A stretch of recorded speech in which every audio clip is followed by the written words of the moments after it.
Pelo sinal da Santa Cruz, livra-nos Deus, nosso Senhor, dos nossos inimigos, em nome do Pai, e do Filho e do Espírito Santo. Senhor Jesus, nós vos agradecemos por mais um dia que nos concedeis em vossa bondade. Auxiliai-nos com a luz do Espírito, enviando-nos do alto do céu a graça de que necessitamos. Ajudai-nos a aprofundar a nossa fé cristã, a conhecermos cada vez mais o rosto de Deus. Nossa Mãe Maria Santíssima, nosso Pai São José, nosso anjo da guarda, intercedam por nós. Ave Maria. O Senhor é convosco. Bendita sois vós entre as mulheres, e bendito é o fruto do vosso ventre, Jesus. Santa Maria, Mãe de Deus, rogai por nós, pecadores, agora e na hora de nossa morte. Amém. Nossa Senhora, Rainha dos Anjos, em nome do Pai, do Filho e do Espírito Santo.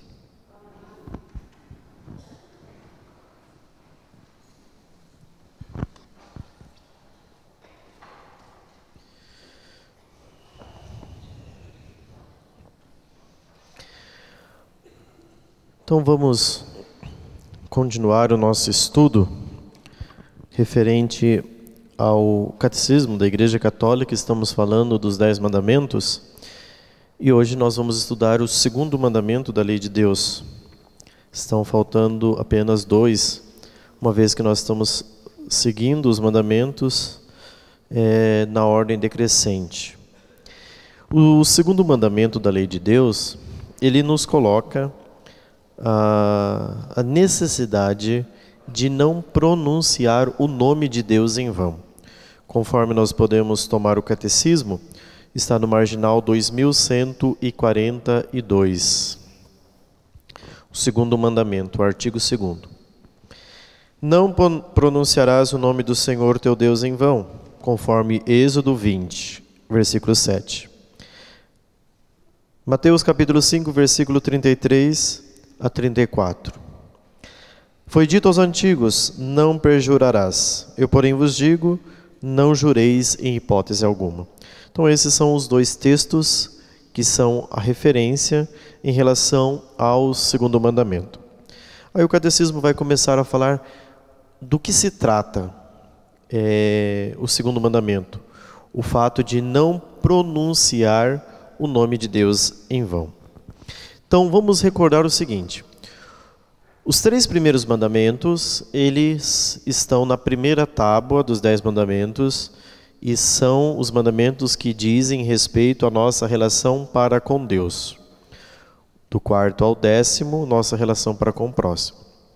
No terceiro mandamento, a ideia básica do terceiro mandamento, que estudamos na semana passada, era o quê?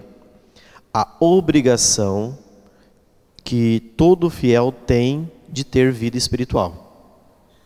Então Deus reserva um dia, isto é, o descanso, mas não é simplesmente para descansar. O descanso, na verdade, é uma atividade. A atividade é ter vida espiritual. Por que nós descansamos? Porque Deus prevê que o ser humano precisa de um tempo para descansar. Não é simplesmente para ficar à toa, viajando na maionese. Não. É que aquele tempo ele faça o verdadeiro uso, exercício desse tempo, rezando, tendo vida espiritual. Então, é a nossa obrigação de ter vida espiritual, isto é, contato com Deus. Então, acima de qualquer coisa, de qualquer mandamento, esses 3 primeiros mandamentos falam da nossa relação para com Deus. A obrigação de ter vida espiritual é o terceiro. Agora nós vamos entrar no segundo mandamento, que é acima do terceiro. Veja, a obrigação de ter vida espiritual é um dever de todos nós. Só que acima disso está o fato de não tomar o nome de Deus em vão. Então, não tomar o nome de Deus em vão é maior do que o fato de ter vida espiritual. Está acima. Então nós vamos ver o catecismo, depois a gente vai comentando as questões no próprio catecismo. 2142 diz o seguinte: não pronunciarás o nome do Senhor teu Deus em vão. O segundo mandamento pertence como primeiro ao âmbito da virtude da religião. O primeiro mandamento nós vamos falar semana que vem. O que é a virtude da religião? A virtude da religião é dar a Deus o culto que Ele merece. Isso é a virtude da religião. Dar o culto devido a Deus. Nós precisamos ter essa virtude. Isso é uma virtude. Dar o culto que Deus merece. E qual é o culto que Deus merece? Nós vamos ver aquilo que é devido a Deus. E além da virtude da religião, ele regula mais particularmente o uso que fazemos da palavra nas coisas santas. Entre todas as palavras da revelação, há uma singular, é a revelação do nome de Deus. Deus confia seu nome àqueles que creem, naqueles que creem nele. Revela-se-lhes em seu mistério pessoal. O dom do nome pertence à ordem da confiança e da intimidade. Viram? O terceiro mandamento, ele diz respeito a ter vida espiritual. O segundo, ele vai além. O segundo mandamento não é simplesmente você usar o nome de Deus em vão. É fazer com que você tenha intimidade com Deus. Você ser íntimo de Deus. Então, é isto que pertence ao segundo mandamento. A sua confiança e a sua intimidade com Deus. Nós vamos ver o que é ser íntimo de Deus e como se alcança essa intimidade. O nome do Senhor é santo. Eis porque o homem não pode abusar dele. Deve guardá-lo na memória, num silêncio de adoração amorosa. Gente, vamos pensar no insondável mistério de Deus. Eu acho que assim, todos nós conseguimos fazer esse esforço do intelecto para pensar um pouco. Vamos lá. Deus, Ele ultrapassa a nossa capacidade. Então, vamos tentar ver a grandeza de Deus. Pense, por exemplo, no universo criado. Então, nós conseguimos pensar, em primeiro lugar, vamos pensar nas coisas de maneira gradual. Você consegue pensar na cidade de Bandeirantes, no município de Bandeirante, que tem um número populacional, vamos calcular aí de 33 mil pessoas. É muita gente, não é? Mas em comparação com o estado do Paraná, a população de Bandeirantes é insignificante. Então nós pensamos, eu não sei o número populacional do estado, mas deve estar em torno de 11 milhões, mais ou menos, no estado do Paraná. É muita gente. Mas vamos um pouquinho mais além.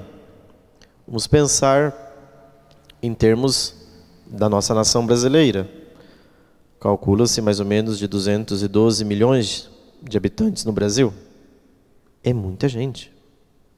Mas ainda não é muito. Se nós formos pensar no mundo, calcula-se quase 8 bilhões de pessoas. É muita gente. Viram o que significa Bandeirantes? Nada. 32 mil pessoas, o que é isso? Se essa cidade acabasse, morreram 32 mil pessoas, não faz nenhuma diferença no mundo. Mas o mundo é insignificante perto daquilo que é o universo. A nossa galáxia, ela é imensa. Ela tem mais de 100 bilhões de estrelas. E fora da galáxia existem muitas galáxias. Então, já deu para você pensar como o universo é imenso? E como você não é absolutamente nada nesse universo imenso? Então, eu estou fazendo essa comparação para usar o seu intelecto para você pensar, o universo é imenso. Se o universo é imenso, quão grande é Deus? Dá para calcular? Consegue calcular 100 bilhões de estrelas? Consegue? Nós não conseguimos. Mas o que é 100 bilhões de estrelas? Você olha para o céu, você não consegue mensurar. É impossível nós conseguirmos mensurar Deus. Agora, se Deus ultrapassa a nossa capacidade de todos os modos pela grandeza, porque Ele é muito maior do que o universo criado, invocar o nome de Deus significa o quê? Invocar a sua presença. A invocação do nome é isso. Invocar o nome é invocar uma presença. Então, se você consegue compreender que Deus é imenso, logo, só o fato de nós invocarmos o nome de Deus, isto é, invocar a sua presença, isso precisaria provocar em nós uma espécie de vertigem. Nossa. E o que quando você invoca Deus, o que provoca em você? Alguma coisa provoca em você? Deus. O que significa isto? Porque é desse mandamento que nós estamos falando. Invocar o nome de Deus é invocar a santidade de Deus. É invocar a grandeza de Deus. Por isso, o catecismo vai dizer que nós devemos guardar em memória, num silêncio de adoração amorosa, o fato de nós invocarmos Deus já deveria ser em nós um ato de adoração. É por isso que São Paulo vai dizer na carta aos Filipenses, capítulo 2, versículos de 5 a 6, de 5 a 11, né? Aquele cântico quenótico, né? O cântico da kenosis de Jesus, que ele diz lá na conclusão do versículo 11. Ao nome de Jesus, lembra? Pelo nome, ao nome de Jesus, se dobre todo joelho, no céu, na terra e nos infernos, e toda língua reconheça para a glória de Deus Pai, que Jesus é o Senhor. Então, o nome, invocar o nome é invocar a presença. Não fará uso dele, a não ser para bendizê-lo, glorificá-lo e louvá-lo. Então nós podemos fazer a invocação do nome de Deus, mas existem as razões pelas quais fazemos, para louvar e glorificar. A deferência para com o nome de Deus exprime o respeito que é devido ao mistério do próprio Deus e toda a realidade sagrada que ele evoca. O sentido do sagrado faz parte do âmbito da religião. Os sentimentos de temor e do sagrado são ou não sentimentos cristãos? Ninguém pode, em sã razão, duvidar disso. São sentimentos que teríamos em grau intenso, se tivéssemos a visão do Deus soberano. São sentimentos que teríamos se nos apercebêssemos claramente de sua presença. Na medida em que cremos que Ele está presente, devemos tê-los. Não tê-los é não perceber, não crer que Ele está presente. O fiel, 2145, deve testemunhar o nome do Senhor, confessando sua fé sem ceder ao medo. O ato da pregação e o ato da catequese devem estar penetrados de adoração e de respeito pelo nome de nosso Senhor Jesus Cristo. O segundo mandamento proíbe, olha aqui já começa a tratar das proibições. Proíbe o abuso do nome de Deus, isto é, todo uso inconveniente do nome de Deus, de Jesus Cristo, da Virgem Maria e de todos os santos. Então, nós temos que tomar cuidado com o fato de invocar Deus, porque quando você invoca, você está chamando uma presença. Quando você diz o nome, dizer o nome é invocar uma presença. É por isso que a missa começa em nome do Pai e do Filho e do Espírito Santo, Porque nós estamos invocando um nome. Qual é o nome de Deus? Pai e Filho e Espírito Santo. Esse é o nome de Deus. É um Deus trino. É por isso que daí, quando nós tratamos deste ponto, nós nunca podemos dizer em nome do Pai, em nome do Filho, em nome do Espírito Santo. Como o pessoal canta a musiquinha, porque está errado. Deus tem um nome, não tem três. Qual é o nome de Deus? Pai e Filho e Espírito Santo. E, o E do é fundamental. Nós não invocamos três nomes, nós invocamos um único nome, porque Deus tem um nome. Certo? Então a invocação é de um nome, de uma pessoa divina. Então, cuidado com o uso da invocação do nome de Deus. Não somente dele, da Virgem Maria, a invocação dos santos. Até depois eu vou tratar, porque às vezes a gente pode... Até que ponto uma piada, ela pode conter coisas divinas? Porque piadas com o nome de Deus, dos santos, da Virgem Maria, seriam um pecado contra o segundo mandamento. Mas existem piadas que não são. Nós poderíamos citar o exemplo. Na verdade, assim, para a gente ter uma consciência, quando você usa uma piada, numa piada, somente por exemplo, vamos falar, o pessoal conta uma piada de São Pedro, né, fala lá de uma pessoa que roubou e tal, para contar uma piadinha. Se ele invocou o nome de São Pedro, ele não está invocando São Pedro de maneira maliciosa. Só vai invocar lá o nome de São Pedro para o final da piadinha e tal. Ou seja, São Pedro seria uma espécie ali de cenário, de uma encenação, mas ele não é invocado para depreciar, propriamente dito, São Pedro. É somente para dar, e terminou, e São Pedro abriu a porta e foi para o céu. Não houve nenhuma maldade com a invocação do nome de São Pedro. No entanto, a gente precisa tomar cuidado para que a piada, né, ela não tome outras dimensões que faltem com respeito ao nome daquele que está sendo invocado. 2147. As promessas feitas a outrem, em nome de Deus, empenham a honra, a fidelidade, a veracidade e a autoridade divinas. Devem, pois, em justiça ser respeitadas. Então, se você fez uma promessa, você deve cumprir.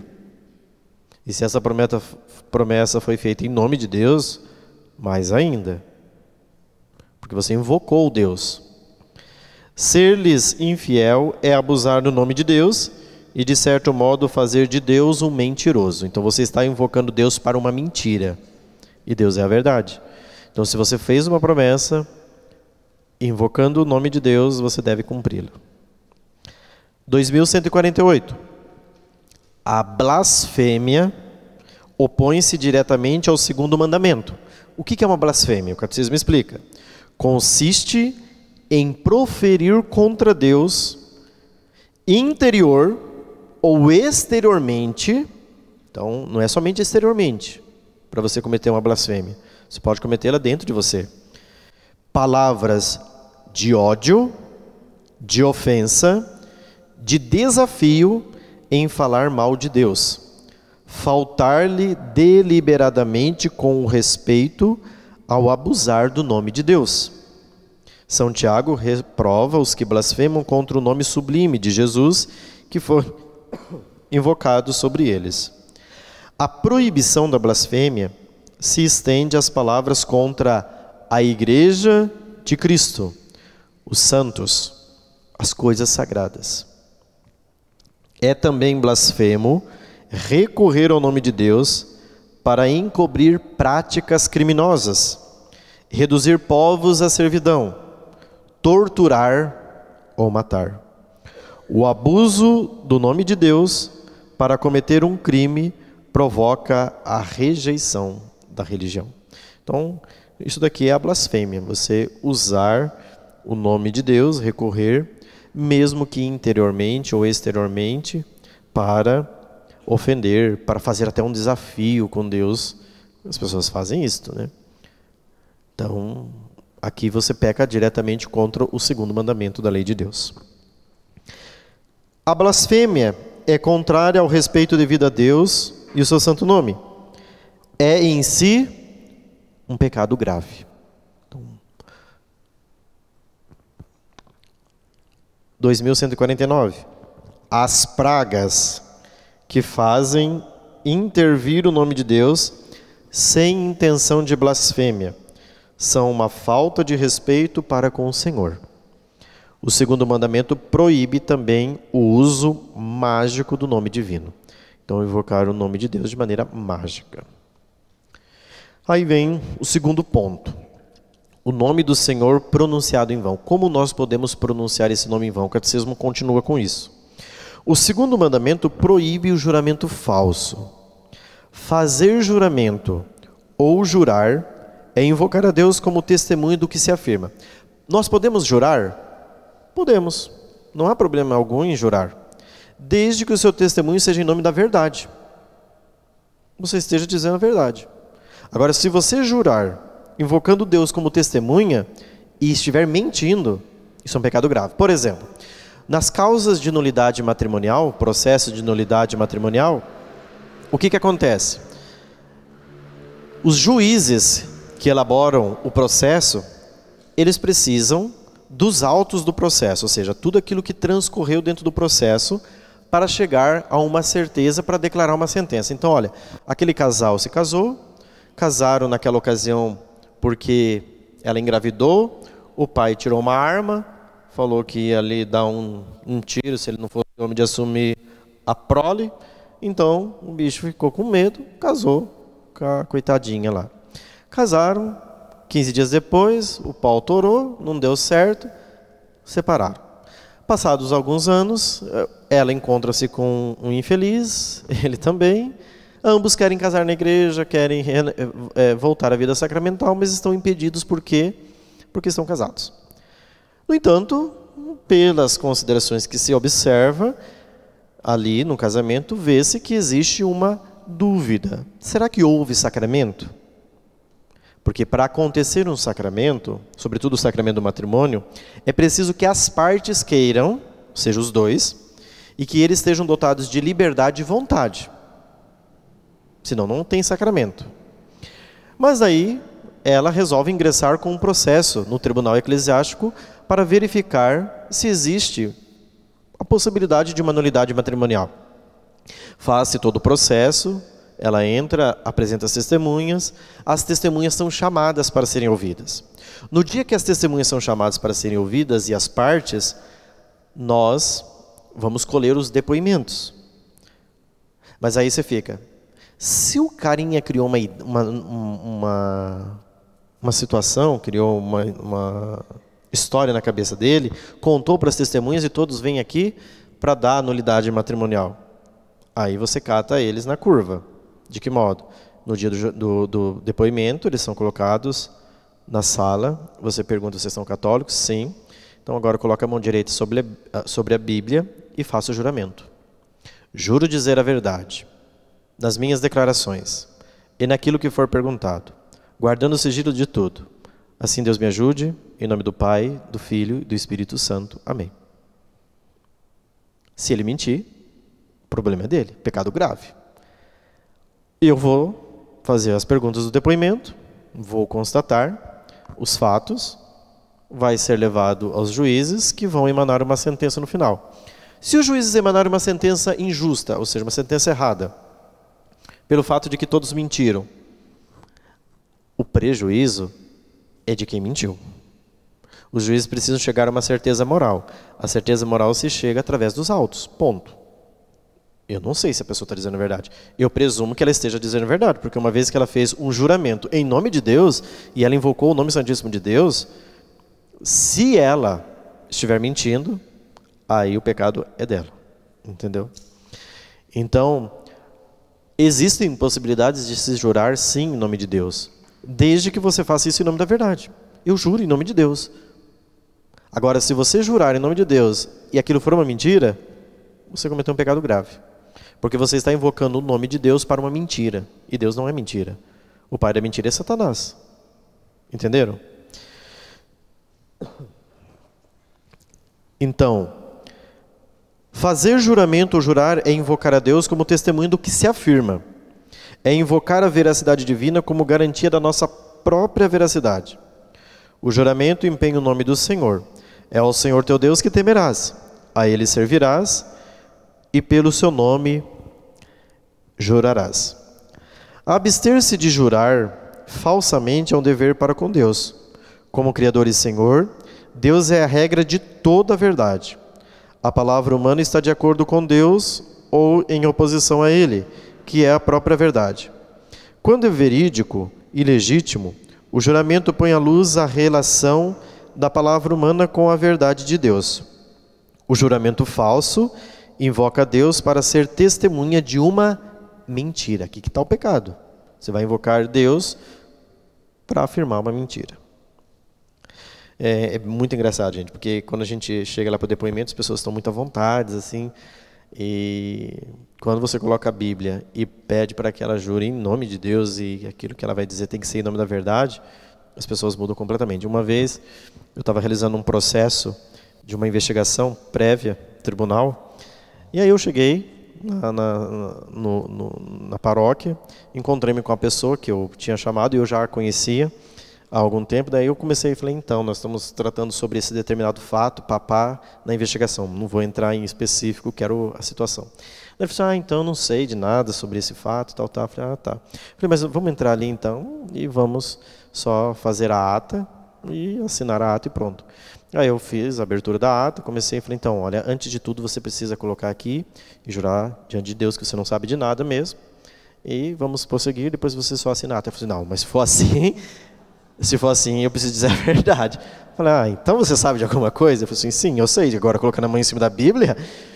Então, foi muito impressionante, porque ele disse para mim que não sabia de nada, que não ia falar de fato, mas quando foi feito sobre sigilo, que seria em nome de Deus, e colocando a mão sobre a Bíblia, fazendo o juramento, imediatamente ele falou assim, não, mas se for assim, eu sei. Então aí apertou a coisa. Então, é assim que a igreja procede. Não somente jura por Deus, né? Não, vamos lá, fazer de maneira consciente, responsável, coloca aqui, você está sabendo o que está fazendo? Então vamos lá. Você jura? Juro. Então, é a sua consciência e Deus. 2152. É perjuro aquele que, sob juramento, faz uma promessa que não tem a intenção de manter, ou que depois de ter prometido algo sob juramento, não cumpre. Então, se você não cumpre as suas promessas, você cometeu um perjúrio. O perjúrio constitui uma grave falta de respeito para com o Senhor de toda a palavra. Comprometer-se por juramento a praticar uma obra má é contrário à santidade do nome divino. Jesus expôs o segundo mandamento no Sermão da Montanha. Ouviste o que foi dito aos antigos: não perjurarás, mas cumprirás os teus juramentos para com o Senhor. Eu, porém, vos digo: não jureis em hipótese alguma. Seja o vosso sim, sim, e o vosso não, não. O que passa disso vem do maligno.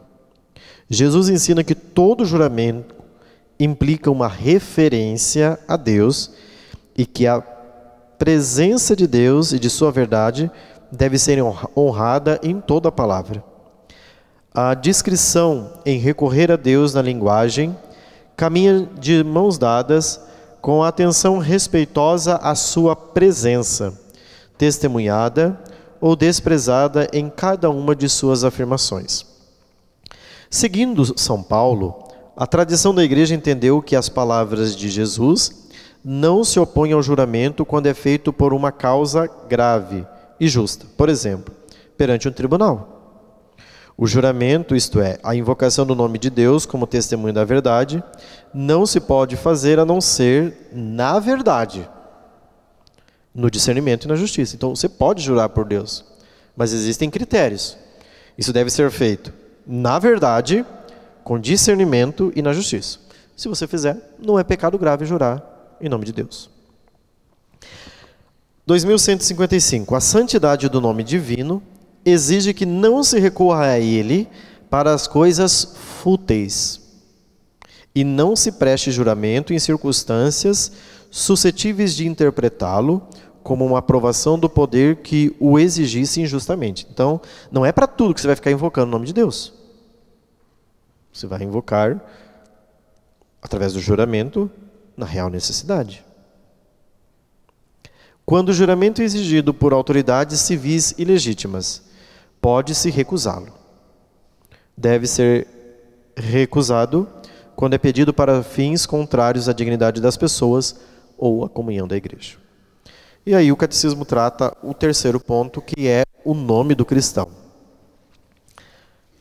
O sacramento do batismo é conferido em nome do Pai e do Filho e do Espírito Santo. Então veja, o seu nome é invocado no dia do seu batismo dentro da vida intratrinitária, para dentro da vida da Trindade. Cicrano, eu te batizo em nome do Pai e do Filho e do Espírito Santo. Amém. Por isso que o nome é fundamental. O nome com que você foi batizado é o nome pelo qual você é chamado por Deus. É o nome, não é sobrenome. Então, o meu nome é Rogério. Azevedo Silva não interessa. No céu não vai ter Azevedo Silva. O que tem é o meu nome. No batismo, o nome do Senhor santifica o homem. E o cristão recebe seu próprio nome na igreja. Este pode ser o de um santo, isto é, de um discípulo que viveu uma vida de fidelidade exemplar a seu Senhor. O nome de batismo pode também exprimir um mistério cristão ou uma virtude cristã. Agora aqui. Cuidem os pais, os padrinhos e o pároco, para que não se imponham nomes alheios ao senso cristão. Então, por exemplo, a pessoa registra o nome de uma pessoa com um nome estranho, né? E vem aqui, eu vejo na hora lá, como que é o nome, ela me fala o nome, eu não vou batizar nesse nome. Eu posso batizar com outro nome. E o nome dessa criança será chamado pelo nome que ela foi batizada. Tanto no livro do batismo, como também por Deus. Né? Ela chega lá, qual que é o nome do seu filho? Satanás. Não vou batizar nesse nome. Não posso. Pedro, eu te batizo em nome do Pai, e do Filho e do Espírito Santo. Amém. Então, ela não pode colocar, se civilmente for aprovado, e ela registrar com esse nome, sem problema algum. Mas o nome cristão, não posso batizar com esse nome. Então, os nomes precisam ser com o sentido cristão, invocando o nome, a vida de um santo, enfim. O cristão começa seu dia, suas orações e suas ações com o sinal da cruz, em nome do Pai e do Filho e do Espírito Santo.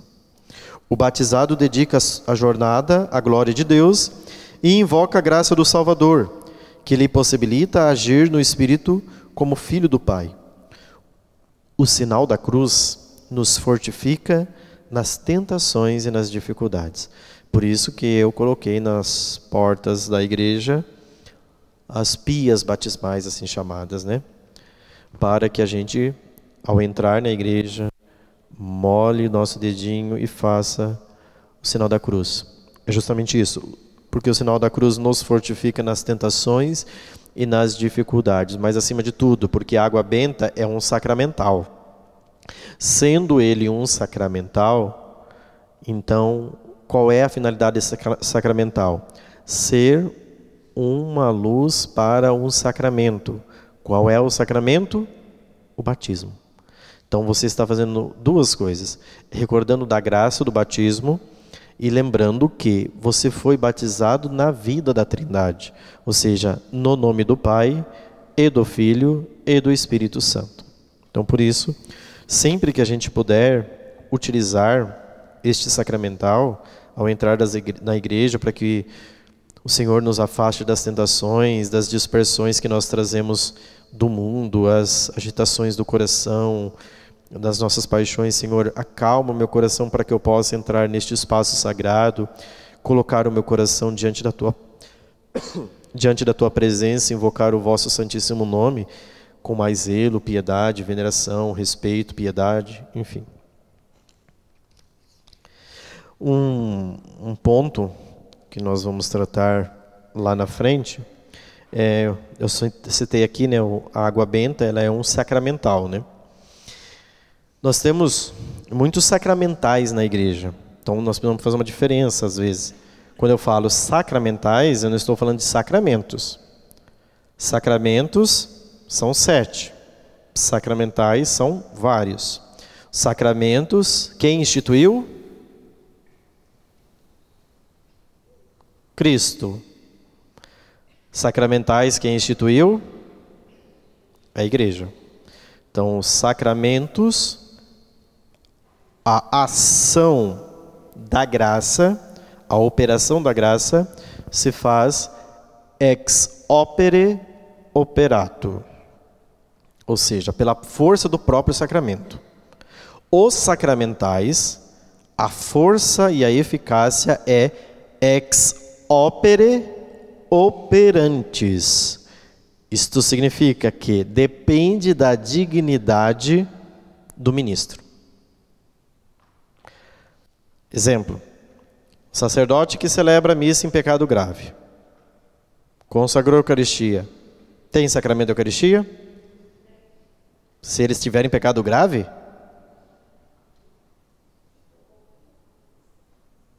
Se o padre está em pecado grave, vamos supor, matou um infeliz na esquina, veio aqui e celebrou a missa, tem Eucaristia? Tem! Diga, tem! Porque não depende da dignidade do ministro. A força do sacramento depende do Cristo, do próprio sacramento. Claro que para ele celebrar, ele precisa ser um ministro ordenado. Se eu me visto de padre, venho celebrar a missa e celebra a missa, foi válido? Não, porque não teve ministro. Nós vamos estudar sacramento, nós vamos ver lá. Mas se tiver um ministro e ele estiver no pior lamaçal, cometido pecado contra os 10 mandamentos, todos graves, ter cometido uma revelação de sigilo sacramental, portanto está excomungado, continua celebrando validamente todos os sacramentos. Ponto. Os sacramentais dependem da dignidade do ministro. Tanto do ministro que vai, depende da pessoa, melhor dizendo, tanto do ministro que vai fazer o sacramental, como aquele que vai receber. Exemplo, você vai receber uma bênção. Toda bênção é um sacramental. Se você está em pecado mortal, a eficácia da bênção é menor se você estivesse em estado de graça. Porque depende da pessoa que está recebendo. Então, eu vou lá, padre, me dá uma bênção. Está em pecado grave? Eu posso te dar uma bênção. No entanto, a eficácia dessa bênção vai ser menor do que se você estivesse em estado de graça. Porque ela depende da sua dignidade, depende da sua moral, isto é, do seu estado de amizade com Deus.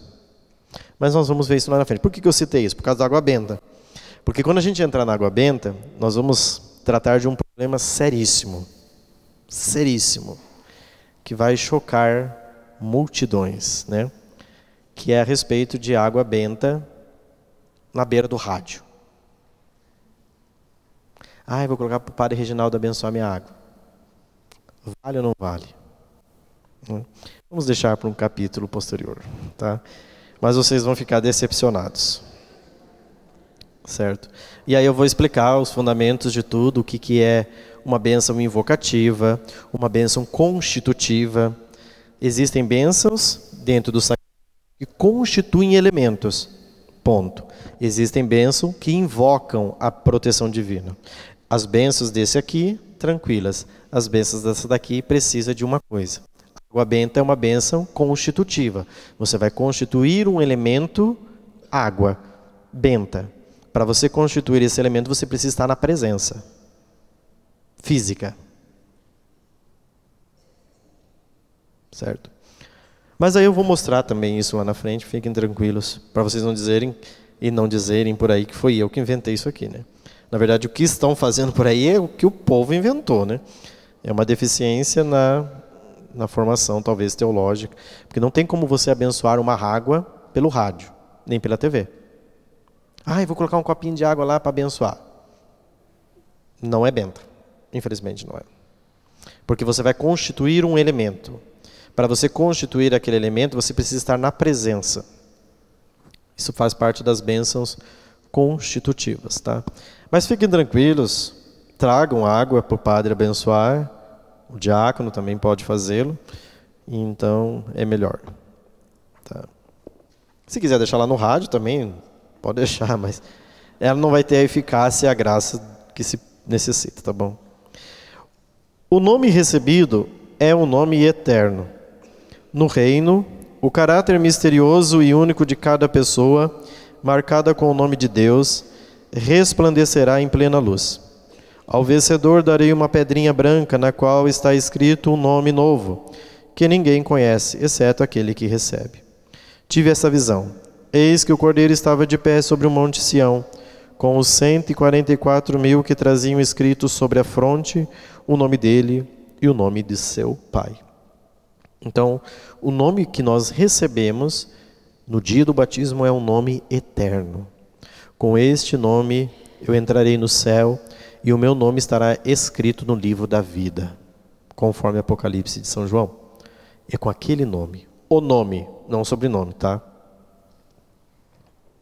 Muito bem, então agora eu vou tratar de alguns pontos a respeito do segundo mandamento, que foram bem rápida a descrição do catecismo, que são importantes a respeito do segundo mandamento. Pontos para que são notas de rodapé, aquilo que vimos no catecismo. Então, o segundo mandamento, ele tem uma relação do ser humano íntima com Deus. O terceiro mandamento nos obriga a ter vida espiritual. O segundo nos obriga a ser íntimos de Deus. Então, vejam. No terceiro mandamento estava expresso o quê? Eu vou tentando mostrar como que as coisas estão juntas nos três primeiros mandamentos. No terceiro mandamento, diz que o cristão não é obrigado a comungar todas as missas. O fiel deve participar, ou melhor, assistir missas nos domingos e dias de festa. Esse é o preceito. Você não é obrigado a vir em toda a missa e comungar, mesmo em domingos. O que você é obrigado é assistir missas inteiras em domingos e dias de festa. É isso que a lei preceitua. O que a lei da igreja determina é que a gente comungue uma vez por ano. Aí isso faz parte dos mandamentos da igreja. Comungar ao menos uma vez por ano pela Páscoa do Senhor. Pela Páscoa do Senhor se entende que você pode cumprir do domingo de Páscoa até o domingo de Pentecostes. Você tem 50 dias para cumprir esse preceito. Então, o que você é obrigado? Comungar uma vez por ano. Isso você é obrigado. Agora, participar das missas, isto é, assistir missas inteiras, todos os domingos e dias de preceito. Vamos fazer uma recordação. Quais são os dias de preceito? Natal, Santa Mãe de Deus, Corpus Christi, isto, a Imaculada Conceição. Então são essas 4 solenidades que são de preceitos, além de todos os domingos. O que o catecismo nos disse?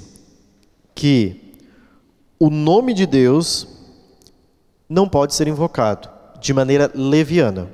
Então nós precisamos invocar o nome de Deus em nome da verdade. Como nós vamos então santificar este nome? Uma vez que a lei, o segundo mandamento diz que nós não podemos tomar o seu nome em vão. No entanto, quando nós vamos olhar para a oração do Pai Nosso, Jesus, na primeira petição do Pai Nosso, o que ele nos pede? O Pai Nosso tem 7 petições. A primeira petição do Pai Nosso é: santificado seja o teu nome. Então veja, depois do vocativo do nome de Deus, Pai Nosso que estais nos céus, primeira petição do Pai Nosso: santificado seja o teu nome. Então o primeiro pedido que nós fazemos na oração do Pai Nosso está ligado com o segundo mandamento. Nós precisamos santificar o nome de Deus. Não é somente não tomar o seu nome em vão.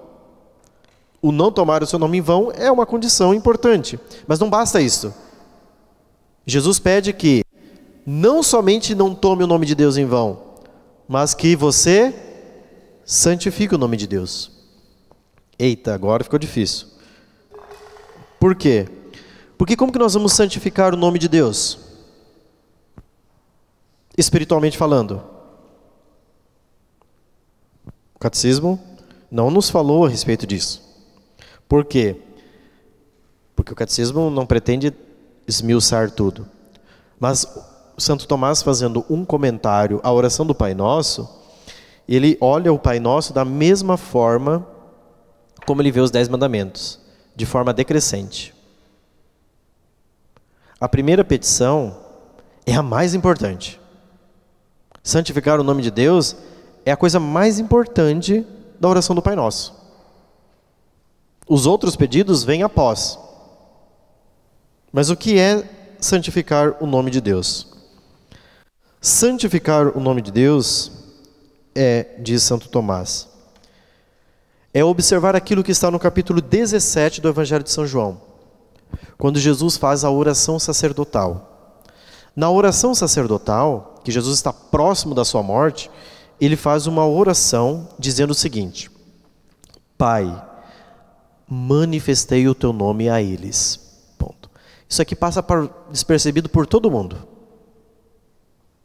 Se você vai lá na oração sacerdotal, capítulo 17, Jesus diz assim: Pai, eu manifestei o teu nome a eles. Durante a vida de Jesus nesse mundo, o que ele fez? Manifestar o nome de Deus. Ele veio para isso. Tudo aquilo que Jesus realizou, sendo uma manifestação do nome de Deus, é um caminho de santificação. Aí Hugo de São Vítor diz, um outro grande teólogo, o que é o nome de Deus? E ele responde: o nome de Deus é a fé. Esse é o nome de Deus. Por quê? Como que nós vamos santificar uma coisa que nós não vemos? Aí Hugo de São Vítor diz: como na outra vida nós não teremos mais fé, porque nós já estaremos na posse da vida beatífica, nesta vida resta-nos, para santificar o nome de Deus, ter fé. Por isso que eu já venho falando bastante, que a coisa mais importante que você precisa pedir a Deus é fé. Você precisa do aumento da fé. Porque você aumentando a fé, você aumenta a sua intimidade com Deus. Aumentando a sua intimidade com Deus, você santifica Deus, santifica o nome de Deus. Não que você vai santificar a Deus. Entendo? Santificado seja o teu nome, não é que nós estamos pedindo para que Deus seja mais santo. Olha, a minha oração vai deixar Deus mais santo. Não. Santificado seja o teu nome. Como que o nome de Deus vai ser santificado? O catecismo vai responder na quarta parte, quando for explicar a oração do Pai Nosso. Uma das formas de santificar o nome de Deus é sendo santo. Quanto mais eu buscar a santidade, mais o nome de Deus vai ser santificado. Quando o catecismo começa a explicar a segunda parte da quarta parte do catecismo, que a primeira parte ele vai falar sobre a vida de oração, a segunda parte ele vai explicar o Pai Nosso. Quando ele falar da santidade do nome de Deus, ele vai falar que essa santidade precisa operar na minha vida. Então, quanto mais eu buscar a santidade, mais Deus será santificado. Não porque Deus será mais santo, mas porque a santidade de Deus atingirá a minha vida e, portanto, a santidade de Deus, de alguma forma, aumenta. Não nela mesma, mas nos seus. Então, enquanto nós não estamos no céu, nós só temos uma coisa, gente: a fé. Porque nós não estamos na visão beatífica, isto é, você não está vendo Deus face a face. O dia que você vê Deus face a face, você não precisa mais de fé. Você não vai precisar crer mais. Mas enquanto nós não vemos Deus face a face, nós experimentamos, através do ato de fé, o toque da graça. Aí vem Santo Tomás, ajuda Hugo de São Vítor. Na Suma Teológica, Santo Tomás diz que quando a gente crê, quando você faz o ato de fé, o que acontece? Você entra em contato físico com Cristo ressuscitado. Então vamos lá, vou tentar explicar, porque talvez vocês estão falando, o Padre Rogério está viajando na teologia, né? Vamos lá, tentando colocar as coisas na prática. O que é o ato de fé? Vamos lá. Então, não basta somente você ter fé. Você precisa ter uma fé exercida. Exemplo, vamos lá. Vamos dar exemplos que as coisas ficam mais claras. Então, vamos supor que um menininho de 7 anos quer aprender a andar de bicicleta. Ele não sabe andar de bicicleta. Então, ele vai começar a aprender a andar de bicicleta. Então, ele monta na bicicletinha, o papai vai lá, me protegendo e acompanhando ele. Eu ponho 2 rodinhas para que ele vá se equilibrando. Mas logo, devagarzinho, você vai subindo um pouquinho da rodinha e vai deixando. Mas é evidente que ele vai precisar aprender o quê? A se equilibrar. A fé é assim. Você começa a crer, e à medida que você vai crendo, você já não precisa de determinados instrumentos. Daqui a pouco você começa, nossa, eu já comecei a ter fé, eu comecei a crer. Só que, eu, Padre Rogério, estou aqui neste momento. Eu sei andar de bicicleta, sim ou não? Sei, vocês não sabem se eu sei, mas eu sei. Sou um ótimo, gosto de pedalar. Não estou pedalando ultimamente, mas vocês me verão em breve, pedalando pelas ruas. Eu sei andar de bicicleta. No entanto, pergunto para vocês, eu estou exercendo isso agora? Não. O ato da fé é isto. Nós precisamos ter atos de fé exercidos. Então, neste momento, eu tenho fé? Eu tenho. Pergunto para vocês, eu estou exercendo o ato da fé? Não. Nesse momento, eu não estou exercendo o ato da fé. Eu estou transmitindo fé, mas não estou exercendo o ato da fé. Por quê? Porque o exercício da fé se faz como? Rezando. O exercício da fé se dá pela oração. Então, é como andar de bicicleta. Eu sei andar de bicicleta, eu estou falando para vocês, olha, para andar de bicicleta você precisa montar na bicicleta, colocar os 2 pés e começar. Eu estou explicando, mas não estou andando de bicicleta, ou seja, eu não estou exercendo o ato de pedalar. Assim também se dá com a fé. Falar de Deus não é exercício da fé. Eu posso estar aqui pregando, falando de Deus, e não exercer a fé. Eu estou transmitindo conhecimento, estou transmitindo a fé, mas não estou exercendo a fé. Então, o que eu estou querendo mostrar para vocês? É o seguinte, São Tomás diz que quando nós estamos crendo, através da oração, nós estamos tendo um contato físico com o Cristo ressuscitado. Então, toda oração precisa ser um contato com o Cristo ressuscitado. E quanto mais você exerce isto, mais aumenta a sua fé. Então, veja, quanto mais uma pessoa anda de bicicleta, mais facilidade ela tem para andar com essa bicicleta. Se você perde por um tempo, você deixa de andar de bicicleta, você vai perdendo aquilo que é fundamental para você andar com a bicicleta. Mas lá pelas tantas, de tanto andar de bicicleta, você solta os braços, consegue descer, a bicicleta vai certinho, você consegue até virar uma curva assim, estando equilibrado sem colocar a mão no guidão. Isto é o quê? Exercício. É de tanto você praticar aquilo, você consegue ter o manejo da bicicleta com maior facilidade, sim ou não? Assim também é com a fé. Quanto mais você exerce o ato da fé, mais gradualmente você vai crescendo na fé. Mas você precisa fazer o exercício da fé. E o exercício da fé é crer. Então, vamos lá. Hoje nós estamos aprendendo essas verdades da fé. Quando vocês forem para as suas orações, vocês precisam exercer isso que vocês estão aprendendo aqui. Porque senão o negócio não funciona. São Paulo diz na carta aos Coríntios, capítulo 13, que o conhecimento, que a ciência incha. Cuidado.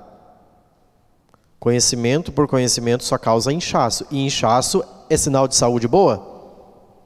Não. Inchaço é sinal de que tem alguma coisa errada. Então, a ciência incha, diz São Paulo. O conhecimento precisa ser levado para o ato da fé. Você precisa exercitar aquilo. Porque se você não exercitar aquilo, você só é um conhecedor de verdades da fé. Mas você não exerce a fé. E é isso que São Tomás diz.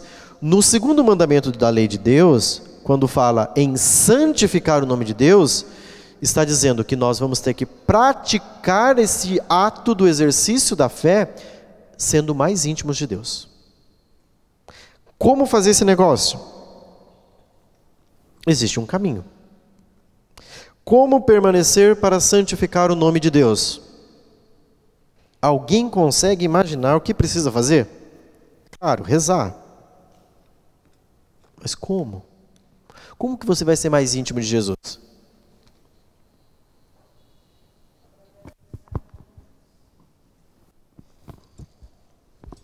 Sim, os sacramentos são o toque do Cristo ressuscitado fisicamente dentro de nós.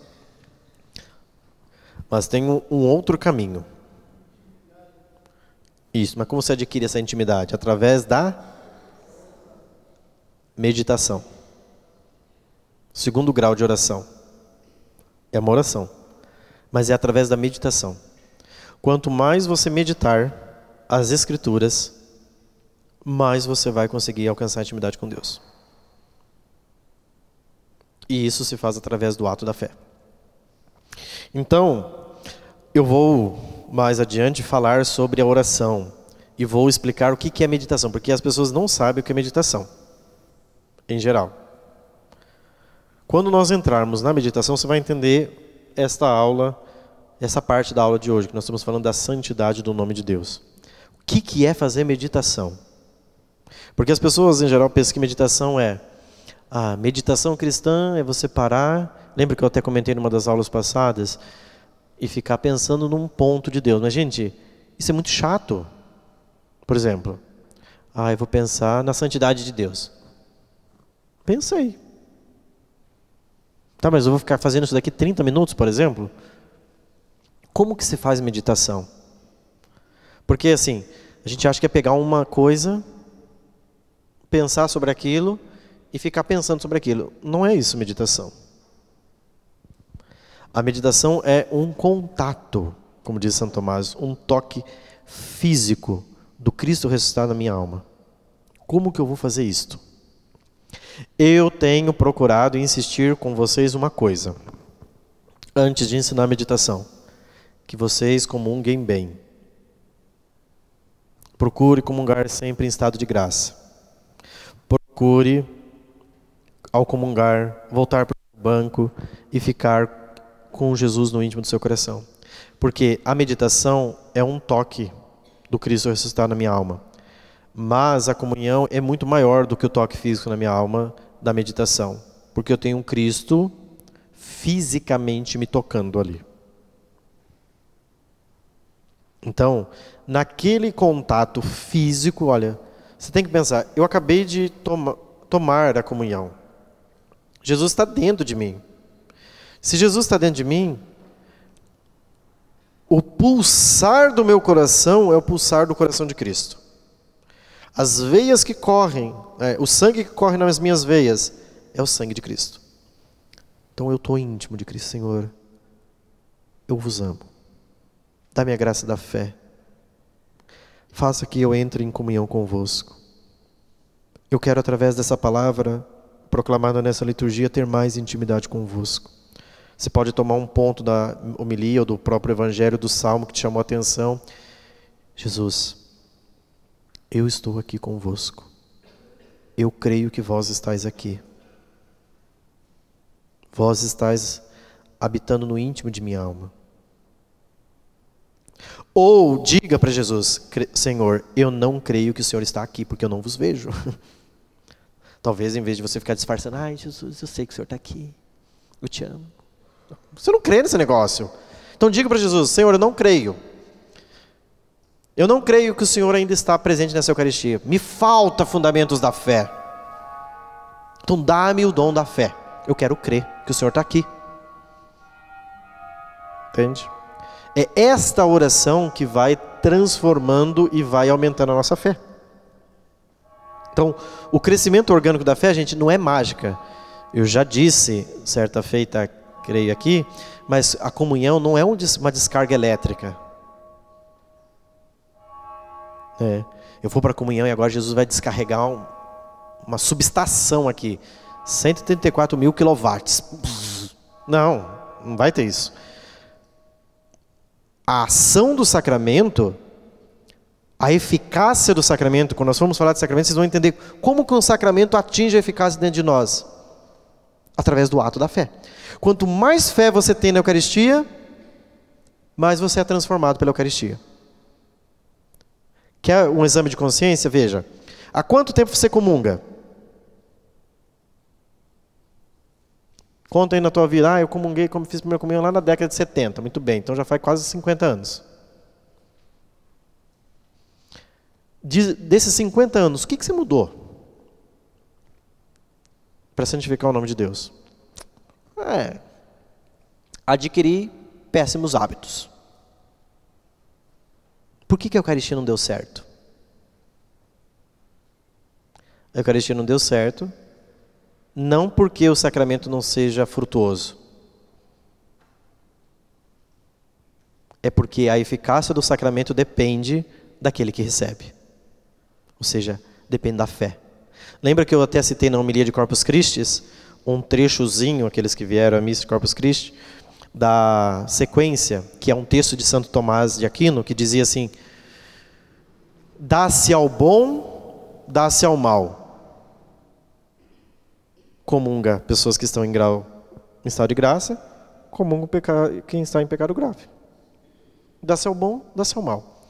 Mas o efeito é bem diverso. Ou seja, o fruto do sacramento é diferente.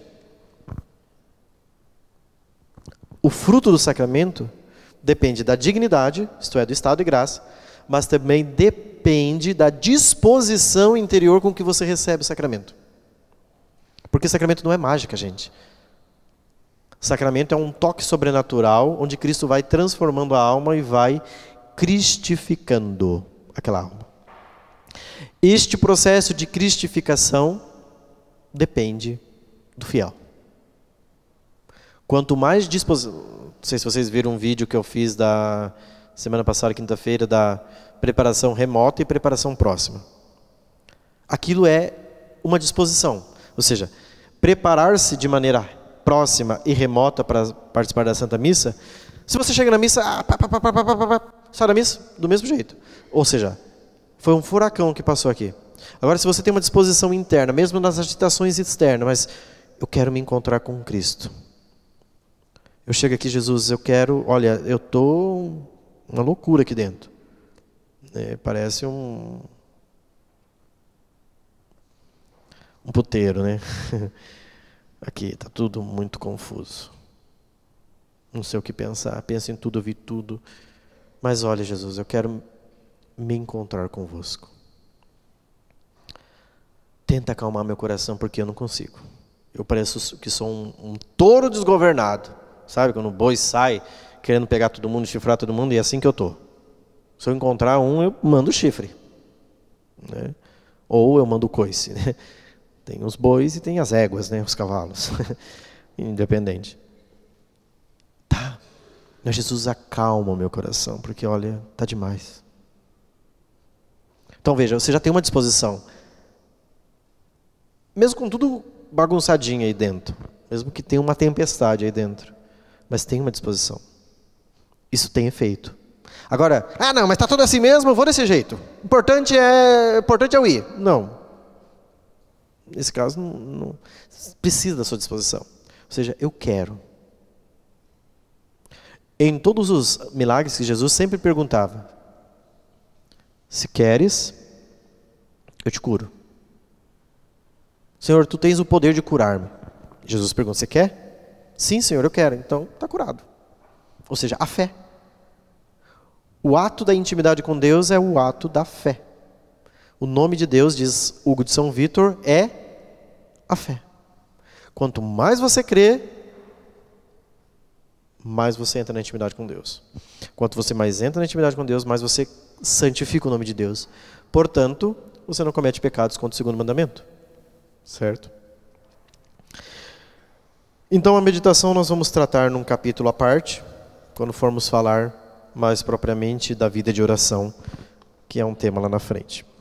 Pecados então, em síntese, contra o segundo mandamento. Como a gente pode cometer pecados contra o segundo mandamento? Primeiro, Tratar as coisas de Deus de maneira debochada. Então, sabe quando a pessoa vai perdendo reverência, piedade com Deus e trata Deus como um chapa? Ah, Deus é meu chapa. Não, Deus não é teu chapa. Deus é Deus, se coloca no teu lugar. A reverência para com Deus nas coisas sagradas, a piedade, o zelo para com as coisas sagradas. É por isso que eu brigo tanto pelo silêncio dentro da igreja, né? Por isso que eu falo tanto da sacralidade, o zelo para com Jesus Eucarístico. Por quê? Porque eu tenho que incutir na cabeça das pessoas reverência para com Deus. Para que as pessoas tenham temor de Deus. Então, eu preciso ter reverência, é uma coisa sagrada. Eu não posso tratar um vaso sagrado, ou seja, um cibório, que é aquele recipiente no qual se colocam as hóstias consagradas, da mesma forma como eu trato uma vasilha da Tupperware. Porque aquilo foi abençoado e destinado para o culto. Então tem uma sacralidade. Preciso ter reverência com aquilo. Eu não posso tratar o sacrário, aqui do santuário, da mesma forma como eu abro a geladeira da minha casa. Ah, vamos abrir lá para ver. Não. Uma coisa é abrir o sacrário, outra coisa é abrir a geladeira da minha casa. Então, eu preciso ter com as coisas sagradas reverência. Mas, gente, a reverência não é porque Deus depende da sua reverência. Deus é Deus, independente se você tiver reverência para com Ele ou não. Só que a reverência você tem porque você precisa ter um temor filial para com Deus. Você precisa se colocar na condição filial, ser filho. Eu tenho respeito. E isso é para minha fé, não é para Deus. Eu faço por causa dele, mas é para que aumente a minha fé. E por isso eu trato as coisas sagradas com reverência, com respeito. Então, por exemplo, todos os dias que eu visto a minha batina, eu a beijo antes de vesti-la. Porque a batina é um sacramental. Coisa que eu não faço quando eu visto a minha camisa. Quando eu visto a minha camisa, eu não beijo ela. Entendeu? Mas a minha batina eu beijo. Porque a minha batina não é roupa. É um sacramental. Ela é abençoada. E isso daqui diz que é uma mortalha. Eu morri para mim. Eu morri para o mundo. Eu sou para. Então, quando você tem um escapulário e você tira e coloca, aquilo é um sacramental. Por isso você beija antes de colocá-lo. Mas, no entanto, você tem um colar de coração. Você não beija o colar. Você não precisa ter uma reverência. Ai, meu colar. Né? Você não tem um beijo. O que diga o beijo? Uma reverência, um respeito para com a coisa. Entende? Então nós precisamos ter isso para com as coisas sagradas. Uma reverência, um respeito. Olha, é uma coisa sagrada. Eu preciso tratar com piedade, com zelo, com amor. Porque isso é santo. Porque isso foi reservado para o culto. E merece respeito. Certo? Então, todas as coisas sagradas nós não podemos tratar de qualquer forma. Nós precisamos tratar com piedade, com reverência, não debochar das coisas sagradas. Outro pecado contra o segundo mandamento é jurar em nome de Deus, tendo como princípio a mentira, não a verdade. Você fazer uma promessa e não cumprir. Ah, fiz a promessa de ir em Aparecida, cumprir tal coisa. Então você vai. Se vira, né? Eu iria em Aparecida se meu filho fosse curado e ia passar a passarela de joelhos. Se você fez uma promessa a Deus, precisa cumprir. Ah, não dou conta de cumprir, porque eu fiz faz 30 anos, hoje eu estou com 70. Se eu atravessar, eu não ando mais. Tá? Então você vai ter que procurar um sacerdote em confissão e pedir para ele fazer uma coisa chamada comutação. Então ele vai ter que mudar, abrandar a sua penitência. Você não tem autoridade para fazer isso. Você precisa procurar um sacerdote que tem o exercício do sacramento da ordem para comutar isto. Ah, então já que você não pode fazer mais isso, vá à Basílica de Aparecida e reze um terço na Capela de São José. Comutou. Ou seja, ele abrandou aquela promessa fazendo uma promessa menor. Porque no desespero, às vezes a pessoa faz. Está com um filho com câncer. No desespero, eu prometo que faço isso. Depois, não dá conta de cumprir. E aí entra em desespero. Calma. Procure um sacerdote e diga: olha, no desespero, eu fiz uma promessa assim, assim, assado, mas eu não dou conta de cumprir. Então, ele vai encontrar um caminho para comutar a sua penitência, a sua promessa, perdão. Piadas com o nome de Deus, né? Evidentemente, a gente precisa tomar todo o cuidado possível para que a gente não faça piadas invocando o nome de Deus, dos santos e da Santa Mãe de Deus, a Virgem Maria. Certo? Em geral, isto é o segundo mandamento do Decálogo, né? O segundo mandamento da lei de Deus, que nos pede para não somente não jurar, mas que nós santifiquemos este nome. Levar este nome à santidade é chegar à intimidade com Deus, ser íntimo de Deus. Como nós alcançamos a intimidade com Deus? Através da meditação, através da oração. Por fim, na próxima semana, no dia 9, né, nós vamos tratar o último mandamento, que na verdade é o primeiro. Amar a Deus sobre todas as coisas. E aí a gente encerra os 10 mandamentos da lei de Deus. Na outra semana de 16, nós não teremos o encontro, porque nós vamos ter a missa de Nossa Senhora do Carmo, com a imposição do escapulário de Nossa Senhora, né? Então aí nós voltamos na outra semana, e aí vamos tratando de outros temas, ok? Vamos fazer então nossa oração.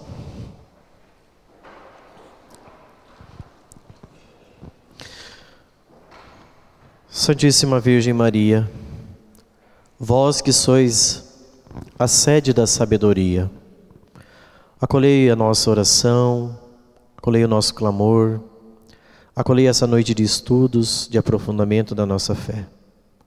Ensinai-nos a crescer continuamente no amor ao Teu Filho e a sermos cada vez mais íntimos dele. Sem o vosso auxílio, ó Mãe, nós não conseguimos e não podemos nada. Instruí-nos na verdade da fé, nas verdades da fé, iluminai nosso coração à busca da verdade. Minha Mãe Imaculada, São José, meu Pai e Senhor, meu santo anjo da guarda, intercedei por mim. Santo anjo do Senhor, meu zeloso e guardador, se a ti me confiou, a piedade divina sempre me rege, me guarda, me governa, me ilumina. Amém. O Senhor esteja convosco. Sob a intercessão de Nossa Senhora, Rainha dos Anjos, São José, nosso Pai, Santa Teresinha do Menino Jesus e da Sagrada Face, abençoe-vos o Deus Todo-Poderoso, Pai, Filho e Espírito Santo, desça sobre vós e permaneça para sempre.